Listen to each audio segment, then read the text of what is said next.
huge Texas mansion and ballin' around town in $500,000 whips, I had the head, and it was sure enough big, too.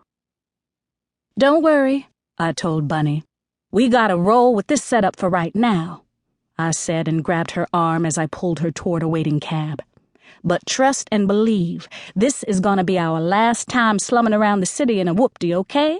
We's paid now, Mommy. Our pockets are swole. As soon as we hit Harlem, I'ma lease us a limo and a driver, too. Bet?" We climbed our booties in the back of the cab and left the driver and the baggage dude standing outside trying to figure out how to cram all our shit in the trunk. It seemed like just yesterday that me and Bunny had climbed in a cab at the Dallas International Airport and headed toward the Dominion Estate, where we were on a mission to pull off the biggest con caper of our grimy little lives. Our crazy misadventure had kicked off when Bunny went shopping at the Foodland up the block from her crib and saw my picture on the back of a carton of milk.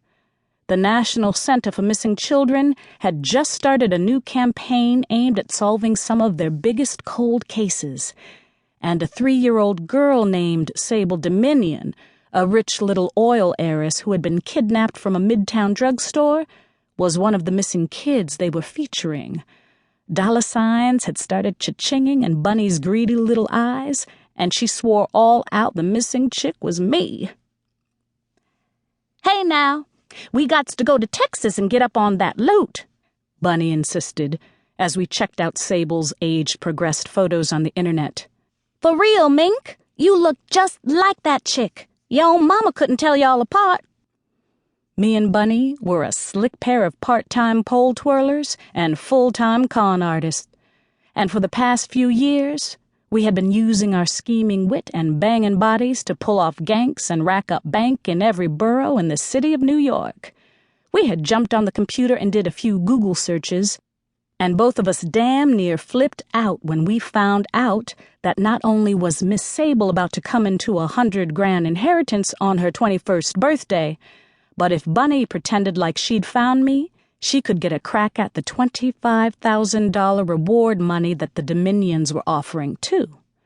Well, desperate times called for sure enough desperate hustle, and me and Bunny almost burnt the house down trying to cook up a scheme to get our hands on that Dominion cheese. We were broke as hell, and we needed that loot. Not only was Bunny and her brother Peaches about to get booted out of their tenement apartment and have their shit tossed on the curb, but a throwed-off drug dealer named Punchy Collins was trying to slump me for ganking him out of some ends. And I had a shitload of court-ordered fines to pay up real quick, or else a warrant was going to be issued for my arrest. And if that wasn't enough to light a firecracker under my ass, my gangsta boo Gutta was finishing a little bid upstate, and he was about to be back on the streets in a minute, and I do mean on the streets, too. See, when Gutta went to jail, he left me sitting on his stash of 25 G's, and he warned me not to touch that shit. He was planning on using that money to rebuild his drug empire as soon as he hit the bricks. But a cheese-chasing rat like me just couldn't help nibbling.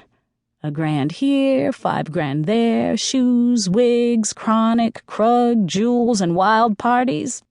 Shit.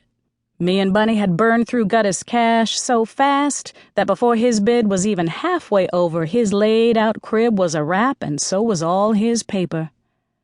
So I had been stuck between nothing and nothing, and pulling off a hustle to steal Sable's $100,000 was my last crapshoot, my final shot at street redemption.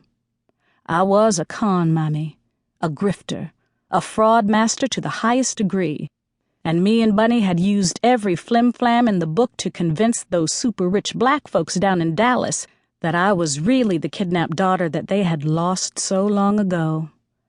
We had busted up in their mansion in the middle of their 4th of July barbecue, and trust me when I tell you, we popped off a New York-sized explosion up in that joint. Shit. Them Texas folks didn't know what to do with me as I laid my slick Harlem flow on their asses. In no time at all, I had Sable's mother, Selah, eaten out of the palm of my hand, and my fine-ass play uncle Shug to me.